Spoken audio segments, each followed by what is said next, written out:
브레인 디지즈에는 크게 두 종류가 있죠.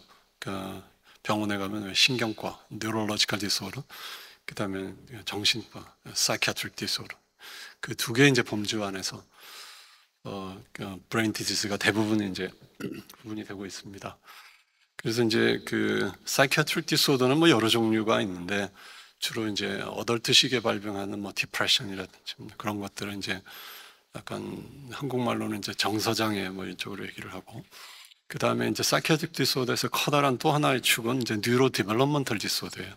그 브레인이 제대로 발달이 안 돼가지고 여러 가지 이제 주로 어릴 때 진단이 되고 어릴 때 고생을 많이 하는 그런 디지즈들이 있는데, 여러분들 잘 아시는 뭐 ADHD라든지, 그 다음에 이제 그 intellectual disability, 지능 지수가 좀 떨어지는 거, 그 다음에 autism spectrum disorder, 그 다음에 좀 나이를 익스텐션해서 주비나일 때 주로 온셋이 되는 스키조프레니아, 뭐 그 정도의 디지즈를 얘기를 할 수가 있겠어요. 그래서 오티즘에 대해서 간단하게 이제 백그라운드 인포메이션을 말씀을 드리면, 방금 말씀드린 대로 이제 뇌 발달이 잘 안 되는 디스오더다.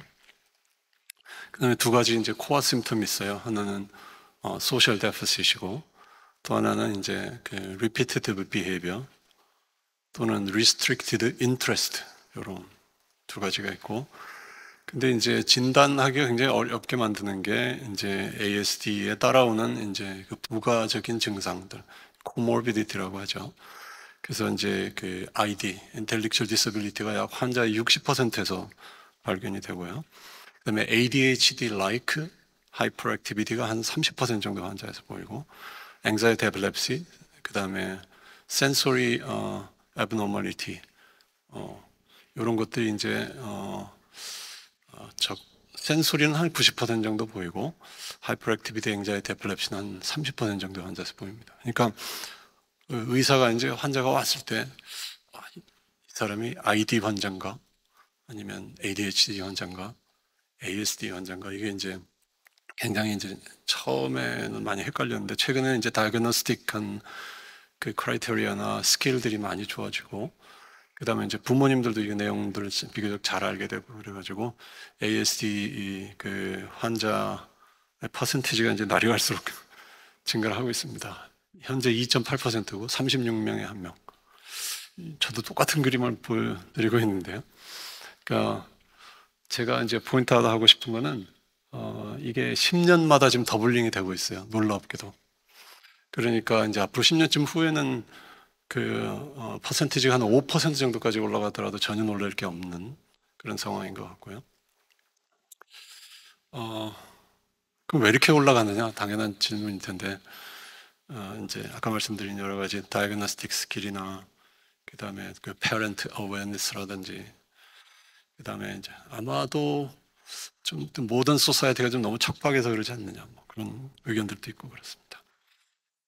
그래서 이제 이게 제 개인적인 의견으로는 정말 심각한 문제라고 생각합니다. 왜냐하면 ADHD 같은 경우는 환자가 5%에 육박하지만 약물이 있습니다. 그러니까 메틸페니데이트나 암페타민 같은 약물을 주면 환자의 한 7, 80% 정도가 반응을 해요.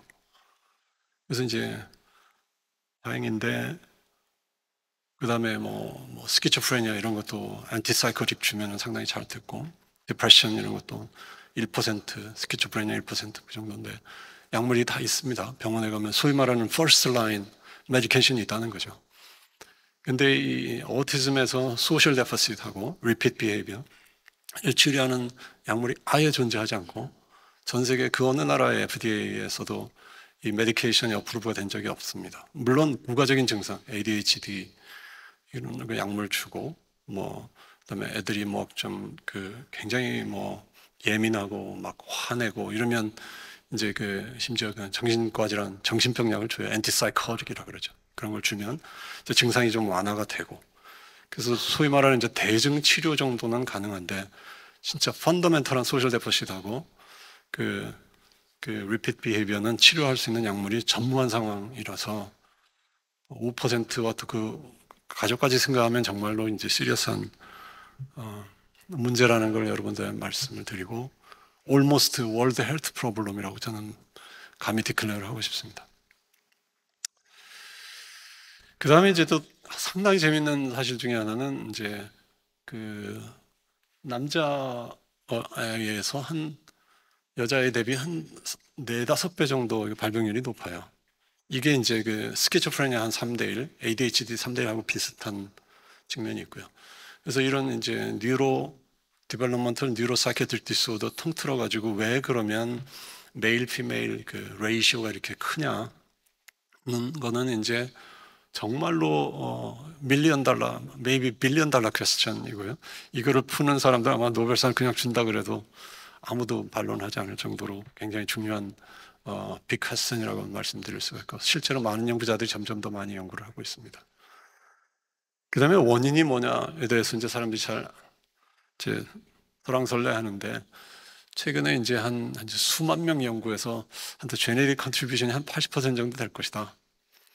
가장 결정적인 증거로는 이제 그 아이덴티컬 트윈에서 똑같은 오티즘 증상을 디벨롭을 하는 경우가 한 80% 정도 되니까 제네릭 컨트리뷰션이 그 정도 되지 않겠냐.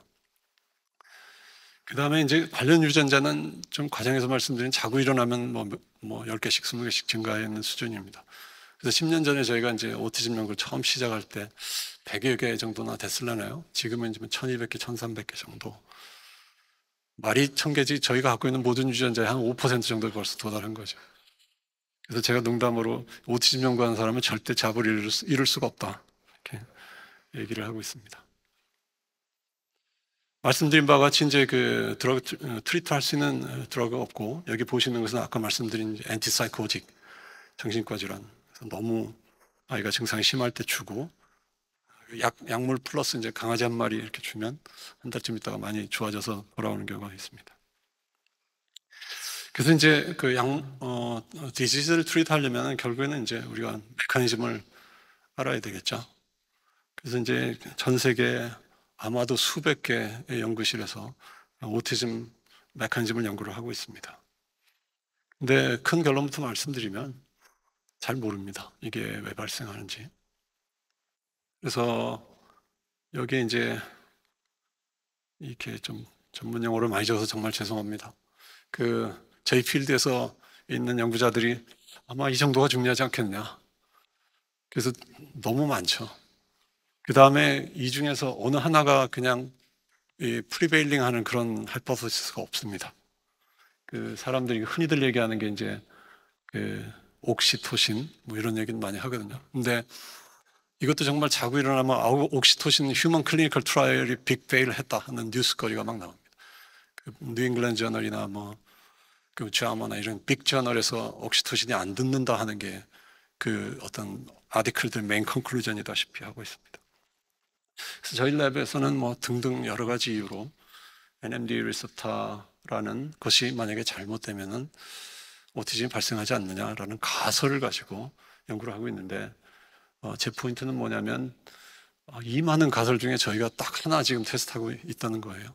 그러니까 저희가 할 수 있는 하나의 실험실에서 할 수 있는 또는 몇몇 연구실에서 할 수 있는 범위가 상당히 제한적이라는 걸 말씀드리고, 여기 이제 백그라운드가 생물이나 뉴로가 아니신 분들을 위해서 왜 시냅스에는 이제 크게 흥분성 시냅스, 억제성 시냅스가 있는데, 흥분성 시냅스의 대표적인 신경 전달 물질이 글루타메이트라는 것이 있고, 그 다운스트림에 이제 반응하는 리셉터가 3종류가 있는데 NMD 리셉터라는 것이 있습니다.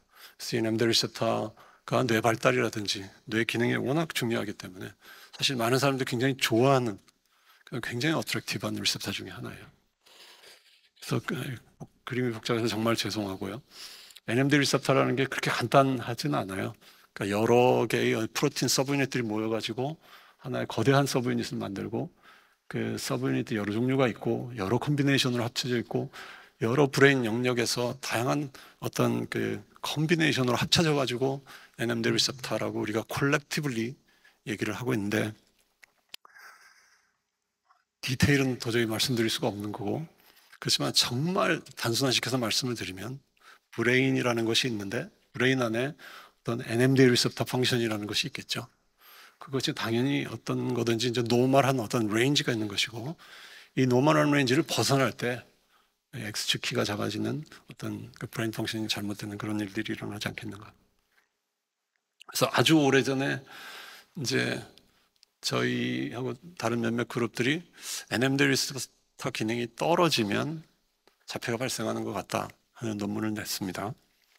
그 다음에 곧이어서 저희하고 역시 다른 그룹이 과유불급이라고 NMD 리셉터 기능이 너무 많아져도 문제가 되는 것 같다. 이제 이런 논문을 그때 냈었죠.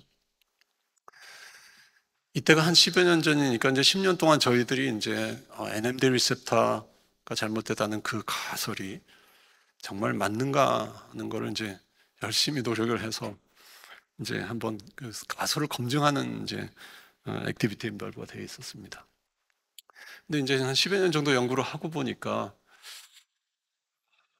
나름대로 이제 우리가 그 좀 시리어스하게 컨시더를 해야 되는 이런 측면들이 있더라고요. 하나는 이게 정말 그렇게 중요한 거면 이제 그 왕왕 이제 FDA에서 허가는 안 났지만 클리니컬 트라이얼들 많이 하거든요. 캔디데이트 메디케이션들 가지고. 그런 클리니컬 트라이얼에서 정말 석세스풀한가? NMD 리셉터 모듈레이터들. 그다음에 아까 보여드린 몇 개 example들은 무려 1000개 유전자 중에서 뭐 몇 개 되지도 않잖아요. 그러니까 당연히 이제 NMD 리셉터 가설을 포스터링 하기 위해서는 어디셔널 example들이 필요하겠죠. 그다음에 이제 오티즘이라는 것이 바이 데피니션 3세 이전에 진단이 돼야만 오티즘이거든요. 그래서 이제 그러면 우리들이 뭐 예를 들어서 모델 동물들을 연구를 할 때 조금 더 어린 나이에서 공부해야 되지 않느냐. 그다음에 이제 브레인 리전은 광활하고 넓고 하니까 그걸 이제 이진영 교수님 같이 이렇게 한눈에 볼 수 있는 그런 환상적인 테크놀로지가 있으면 좋겠지만 저희는 이제 일일이 다 이렇게 그냥 뚜벅이로 이렇게 브레인 곳곳을 이제 일일이 가가호 방문하는 수준으로 저희는 연구를 해야 되니까 이제 이런 특정 브레인 리전이나 서킷들을 이제 고려를 안 할 수가 없고 이제 브레인 리전 안에 있는 셀 타입의 종류가 한 적어도 1000종류는 된다고 알려져 있어요. 그러니까 1000종류도 넘는 이 많은 셀 타입을 우리가 어떻게 다 커버할 거냐.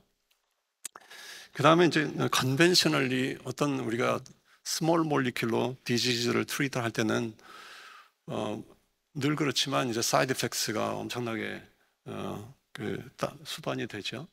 그럼 이 사이드 이펙트 없이 뭔가 좀 스마트한 어떤 트리트먼트 방법이 없겠느냐 이런 것들이 그래서 이제 요거 하나하나를 좀 짚어가면서 말씀을 드릴까 해요. 그래서 클리니컬 트라이얼이 그러면 잘 듣느냐. 그래서 여기 이제 그 NMD 리셉터를 애거니스트, 액티비티를 높여주는, 액티비티를 낮춰주는 안타고니스트 이런 것들을 가지고 클리니컬 트라이얼을 했는데 아시는 바와 같이 클리니컬 트라이얼 뭐 1, 2, 3가 있고 예를 들어서 투리에 이제 한 9가지가 있는데 그 중에 하나가 이제 NMD 리셉터 안타고니스트예요. 그래서 완전히 이 클리니컬 트라이얼을 쓸고는 있지는 않지만 이제 왕왕 테스트가 되고는 있다. 그래서 이제 그런 거를 이제 말씀을 드리고 그다음 이제 어디셔널 example들이 과연 있느냐. 그래서 지난 10년 동안 저희 랩 말고 저희 랩 밖에 있는 다른 랩들에서 논문들을 많이 냈어요. 그랬더니 이제 이분들이 발표한 이제 이 마우스 모델들에서 NMD 리셉터 기능이 떨어져 있더라. 그래서 뭐 이 표를 보시면 뭐 이 가설도 그렇게 나쁘지 않네 하는 생각이 아마 좀 드실 것이고. 근데 이제 한편 저희 랩에서도 당연히 이제 이 가설을 너무나 좋아했기 때문에 그러니까 마우스 모델들을 많이 만들자. 각각의 마우스 모델들은 당연히 서로 다른 오티즘 유전자의 뮤테이션을 캐리하는 그런 마우스 모델들이겠죠. 그래서 근데 이제 저희들이 그때 당시에 한 10여 년 전에는 저희가 이제 명색이 시냅스 랩이었거든요. 근데 이제 클리닉에서 이렇게 휴먼 제네틱 휴먼 그 페이션트들의 이제 그 제네틱 프로파일링을 이렇게 읽어봤더니 오티즘 관련 유전자가 시냅스하고 관련이 있지만 시냅스와 관련 없는 것도 너무나 많은 거예요. 여기 이제 이른바 당시에는 한 250개 중에서 이제 탑 25를 이렇게 보시면 컬러 코딩을 이제 펑션에 따라서 해놨는데 보시면 한 16% 정도만 시냅스인 거고 나머지는 뭐 크로마틴을 건드린다든지 유전자 발현을 조절한다든지 뭐 이런 식인 거예요. 그래서 저희가 그러면 시냅스 말고 non 시냅틱한 유전자를 공부를 해야 되나 말아야 되나. 근데 제가 실력이 워낙 부족하다 보니까 자신이 없어가지고 들어갈까 말까 고민하다가 그래도 뭐 중요하니까 해야지. 한 가지 믿음은 있었어요. 아무리 크로모솜을 건드리고 유전자 발현을 건드려도 at the end of the day 결국에는 시냅스의 어떤 기능이 바뀔 거고 뉴런의 파이어링 변화가 생길 것이다. 이렇게 생각을 하고, 좀 지금 생각해 보면 좀 미친 짓을 했는데요. 그 탑 25의 그 마우스를, 뮤턴 마우스를 다 만들자. 그러면 그때 당시에 이제 한 250개 중에 25개였으니까 한 10% 정도 커버되니까 뭐 그래도 상당히 괜찮은 어떤 모델들이 되지 않겠냐. 근데 그 사이에 이제 그 오티즘 리스크진들이 기하급수적으로 늘어나서 1200개 이렇게 되니까 지금은 사실 굉장히 스몰 포션으로 강제적으로 줄게 되었습니다. 하지만 저희들이 이제 이 마우스에 대해서 이제 많은 학생들이 고생을 해가지고 이 왼쪽에 있는 요 리스트를 넣을 수가 있게 됐어요. 저희 이 슬라이드 하나에 이제 저희 랩은 한 대략 10년 동안 노력한 이제 퍼블리시를 했는데, 그러면 이제 NMDG 스타프 가설이 맞느냐 틀리냐 보면 이제 이 왼쪽에 녹색으로 그린 라이트가 들어온 것들은 이제 서포트를 하는 마우스 모델들이고 요거는 아닌 거예요. 망했나, 아니면 한 20% 30%라도 그냥 해피하게 생각해야 되나, 그러고 있었는데 저희가 생각지도 못한 이제 여러 가지 변수들이 있는 거예요. 뭐냐면 유전자 하나에 당연히 이제 사람의 그 환자들의 그 크로모점을 이렇게 들여다보면 뮤테이션들이 유전자에 서로 다른 위치에 발생한단 말이에요. 쉔크3도 그렇고. 그러니까 그거를 다 미믹하는 이제 뮤턴 마우스 라인들을 다 만들었는데, 사람들 분석을 해보니까 여기 예를 들면 쉔크3 뮤턴 마우스 라인이 뭐 열 몇 개가 있으면 이 열 몇 개가 다 특성이 다 다른 거예요.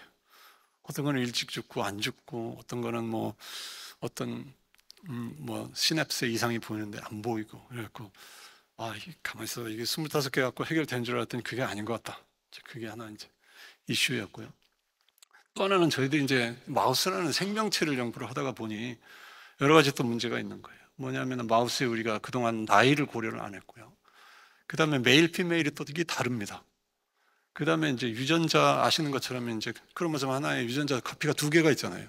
그럼 하나 날릴, 대부분의 환자들은 하나만 날아간 상태인데 저희들이 이렇게 해보면은 하나만 날아갔을 때는 증상이 아예 없고, 마우스에서 2개 정도는 날아가야 증상이 있고 뭐 이런 거예요. 그래서 이제 카피 수에 따라서 이게 많이 달라지고, 그 다음에 더 황당한 거는 이제 똑같은 그 뮤테이션을 캐리하는데도 불구하고 제네틱 백그라운드가 다르면, 그러니까 두 친구가 있어요. 똑같은 뮤테이션을 가지고 있어요. 근데 당연히 이 두 사람은 제네틱 백그라운드가 다를 거 아니에요. 이럴 때 이제 증상이 또 다른 거예요. 그래서 이렇게 답이, 상황이 간단한 건 아니다. 여기서 더 디테일을 보여드리면 제가 야단 맞을 것 같아서 네, 간단하게만 말씀을 드리면 이거는 이제 저희들이 신경 전달을 주비나일 때, 청소년기 때 하고 생쥐입니다. 어덜트 때 이렇게 봤더니 똑같이 이제 감소를 하는 거예요. 그래서 나이가 별 상관이 없네 이렇게 생각했는데, 그 다음에 이제 여러 가지 다른 이제 시냅스 이렇게 변화를 보니까 여기는 차이가 나고 여기는 똑같고, 그러니까 이제 나이가 약간 중요한 것 같다. 뭐 이 정도 결론이에요. 그다음에 이거는 이제 흥분성 신경 전달이 망가졌는데 여기에서는 억제성 신경 전달이 망가진 거예요. 그래가지고 죄송합니다. 너무 디테일한 데이터를 보여드려서. 아이디어는 뭐냐면은 나이에 따라서 그 뭐 시냅스 변화가 완전히 다르다 하는 걸 이제 말씀드리는 거예요. 그다음에 이제 아까 그 주인의 카피 숫자 말씀을 드렸죠. 말씀드린 대로 헤테로 하나만 날아가면 멀쩡하고 2개가 날아가면은 아예 태어나지도 못하고 죽어버리고, 그래가지고 할 수 없이 이제 콜텍스라는 브레인 리전에서만 유전자를 날렸더니 이제 시저가 발생하고 시저파들이 보이고 뭐 이런. 그다음에 이제 요즘은 이제 소위 말하는 오믹스를 굉장히 많이 해요, 마우스 모델로. 그래가지고 이제 그 mRNA 프로파일도 보고 프로틴 프로파일도 보는데, 여기도 이렇게 보면 여기에 처음 이제 닷이 2개가 분홍색이고 나머지가 이제 블루 컬러잖아요. 이것이 이제 이른바 거의 텍스트북 example의 오티즘 관련 트랜스크립토믹 체인지예요. 근데 이게 이제 유전자 2개가 다 날아간 마우스인데 하나만 날아가면 완전 반대로 보이시죠? 그러니까 저희들 굉장히 당황했어요. 그러면 이게 그러면 호모를 스터디를 해야 되나? 뭐 이런 생각을 하고 있는데. 근데 또 다른 마우스에서는 유전자의 카피가 바뀌어도 이 전혀 트랜스크립토믹 양상이 거의 아이덴티컬하죠. 그 다음에 지금 보고 계시는 거는 예를 들면 히포캠퍼스 영역인데 콜텍스로 가면은 이게 또 완전히 다른 거예요, 프로파일이. 그래가지고 저희들이 이제 계속 그 방황의 연속이었고요. 그다음에 아까 또 말씀드린 제네릭 백그라운드 이게 똑같은 뮤테이션이에요. 그래서 이게 제가 참 좋아하는 미국에 계신 교수님인데 김우양 교수님이라고. 저희가 열심히 이 마우스를 연구하고 있었는데 똑같은 마우스를 이제 네이처 뉴로에 퍼블리시 하셨어요. 그래서 저희도 좀 실망을 했죠. 근데 김우양 교수님 발표하신 게 뭐냐면은 인히비토리 시냅틱 트랜스미션이 감소됐다고 발표하신 거예요. 근데 저희가 봤더니 전혀 문제가 없어요. 그래서 저희는 그럼 흥분성인가? 그래서 흥분성 시냅틱 트랜스미션 봤더니 감소가 되어 있는 거예요.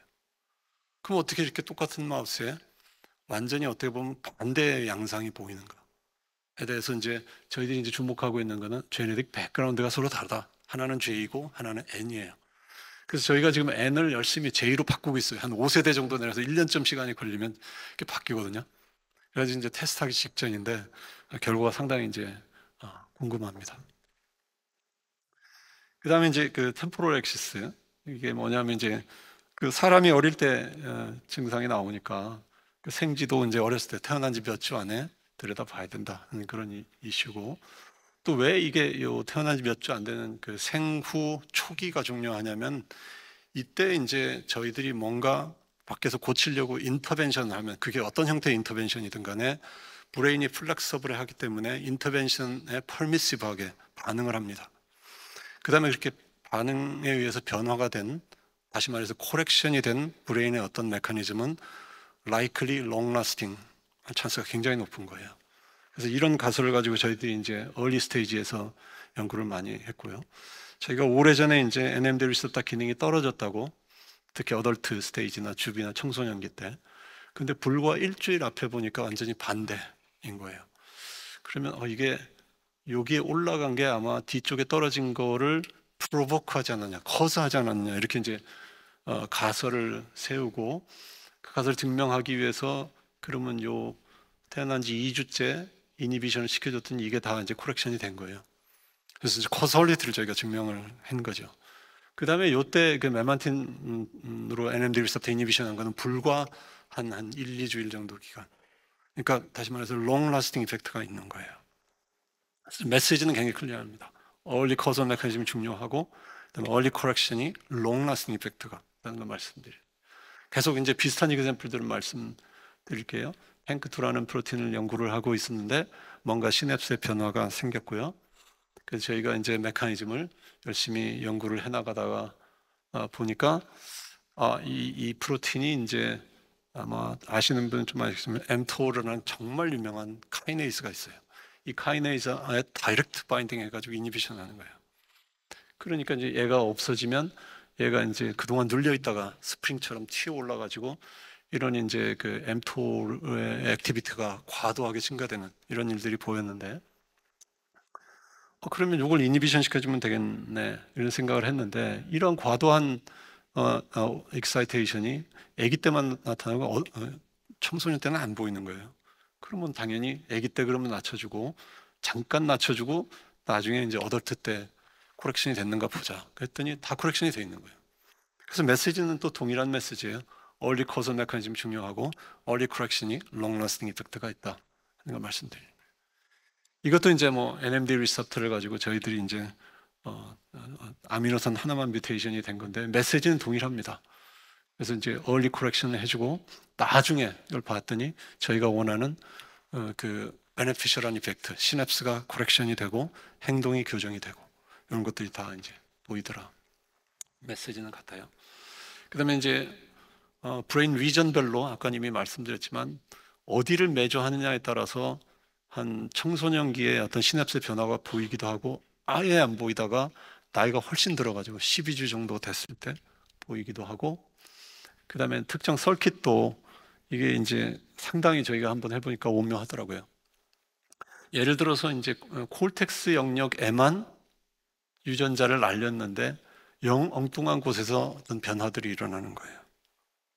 조금만 더 구체적으로 말씀드리면 재밌어서 좀 말씀드리면 여기서 하면은 여기 이제 애브노멀하게 증가돼 가지고 이게 이제 아주 강한 자극을 받으면 이 뉴런이, 타겟 뉴런이 저희는 오버 엑사이테이션이 될 줄 알았어요. 근데 반대로 이제 거꾸로 오버 이니비션이 되는 거예요. 그래서 굉장히 파라독시컬한 변화들이, 소위 말하는 컴펀세이트 체인지들이 일어나는 거예요. 그래서 이런 것들의 컴펀세이트 체인지들의 연속을 통해 가지고 결국에는 소셜이 안 좋아지더라고요. 그럼 이것이 이제 오버 이니비션이 된 것이 뭔가 문제겠구나. 그러면 저희도 이제 많이 하는 방법이 있죠. 그러니까 이진영 교수님 말씀하시는 이제 업토제네틱 빛으로, 케모제네틱 스몰 몰리큘로 이렇게 액티베이션 시켜줬더니 다 이제 소셜이 레스큐가 됐어요. 그래서 포인트는 뭐냐 하면 그 우리가 오티즘 브레인을 얘기를 할 때 사실은 대부분의 오티즘 유전자들은 브레인 전역에서 발현이 된단 말이죠. 근데 이 조그만 영역에서 유전자가 날아갔을 때 이 먼 영역에서 인다이렉트 또는 컴pensative 체인지들이 일어나가지고 소셜이 망가지는데, 만약에 이 전체 영역에서 유전자가 한꺼번에 날아가면 도대체 무슨 일이 일어나겠냐. 그래서 이제 이런 오티즘 모델 마우스에서 사실 그 어떤 소셜 서킷의 임페어먼트를 스페시픽하게 얘기하는 게 굉장히 어렵다는 것을 제가 이제 그 테이크홈 메시지로 말씀을 드립니다. 그 다음에 이제 그 흥분성 신경세포도 있지만 억제성 신경세포도 많이 있어요. 요즘은 점점 더 억제성 신경세포에 대해서 많은 사람들이 관심을 가지게 되고, 저희들도 이제 그 억제성 신경세포의 일종인 비비뉴론이라는 거에서 NMD 리셉터 기능이 떨어졌다는 거. 그다음에 정말 이상하게 그 한 번 액션 포텐셜이 만들어지면 연속해서 만들어지는 이른바 burst firing이라는 것이 있는데, 이것이 이제 그 어느 정도 비이상적으로 올라갔고, 그 다음에 이제 이 NMD 리셉터라는 거하고 그 burst firing하고 서로 이제 힘을 합쳐가지고, 시간이 얼마 안 남아서 좀 빨리 지나가겠습니다. 그다음에 이제 burst firing에 올라갔던 이유는 그나마 뉴런이 이제 이 힘든 와중에 뭔가 좀 어떻게 그 소셜을 조금이라도 높여보려고 하는 그 컴퍼세이터리 에포트였다는 거죠. 어떻게 증명하냐면 burst firing을 높여주는 optogenetic stimulation을 하면 실제로 소셜이 높아지니까요. 그래서 이러한 이제 다양한 그 신경세포 레벨, 그것도 이제 개반유론 레벨에서 변화들이 일어난다는 것을 말씀을 드리고요. 마지막 한 2분 정도 안에 이제 좀 더 이피션트한 어떤 트리트먼트가 없느냐. NMD 리셉터를 결국에 이제 모듈레이션 하는 게 우리가 원하는 건데, 잠깐 백그라운드 말씀드리면 모든 신경 뉴로트랜스미터 리셉터들은 이제 뉴로트랜스미터가 프리시냅스에 저장돼 있다가 액티비티 디펜던트하게 이렇게 릴리즈가 되거든요. 그때 이제 글루타메이트 당연히 이제 애고니스트인데, 글라이신이라는 코 애고니스트가 있어요. 이게 있으면 이제 이게 액티비티를 더 높여주는. 근데 글라이신이 계속 있으면 안 되니까 얘네들이 이제 그 주변 어떤 이제 그 글리얼셀 교세포라고 그러죠. 그걸로 이제 테이크업이 돼요. 그래서 이런 일이 일어나고, 이거는 이제 흥분성 시냅스에서 일어나는 일이고, 이건 이제 억제성 시냅스에서 일어나는 일인데, 역시 여기서도 글라이신이, 이때 관여하는 이제 뉴로트랜스미터가 요거는 글라이-T2고 요 앞에는 글라이-T1이라고 해요. 그래서 이제 그 브레인에서 요 글라이신이 적절하게 릴리스가 되고 적절하게 업테이크가 되는 게 이제 굉장히 중요한데, 여러분들 뭐 축구 좋아하시겠지만 정말 훌륭한 축구 선수는 그라운드에서 포지셔닝을 정말 잘 잡는 그런. 그래서 이제 이 글라이신 몰리큘의 브레인에서 디스트리뷰션을 보면 전체에 다 퍼져 있죠. 근데 좀 전에 말씀드린 글라이 T1이나 T2를 보시면 브레인 스템 영역에 있고, 우리들이 정말 인지적인 측면에서 중요하게 생각하는 콜텍스, 히포캠퍼스 이런 영역에는 거의 없어요. 글라이신이 분명히 있는데, 그래서 이제 포지셔닝이 잘못되어 있는 거죠. 그래서 저희가 정말로 운이 좋게 이제 새로운 글라이신 트랜스포터를 하나 찾았고요. 그래서 요거를 이제 이게 이제 비이상적으로 올라가 있었는데, 그거를 저희가 이제 고쳐줬어요. 고쳐줬더니 글라이신을 잘 테이크업을 못하니까 글라이신이 높아지면서 NMD 리셉터가 이게 떨어졌던 게 해결됐습니다. 그래서 이제 그런 이제 뭐 시냅스 피노타입이나 그다음에 행동 피노타입, 굉장히 뭐 클라이밍을 하는 걸 좋아하는 마우스인데 이게 다 고쳐졌고, 저희들이 그렇다면은 이제 이런 이제 그 트랜스포터를 발현을 억제하거나 이니비션을 해가지고 글라이신 농도를 높여주면서 NMD 리셉터 기능을 높여주면 혹시 오티즘이 좀 좋아지지 않을까. 이것이 이제 그냥 애고니스트나 안타고니스트 그냥 치는 것보다는 훨씬 낫지 않겠는가.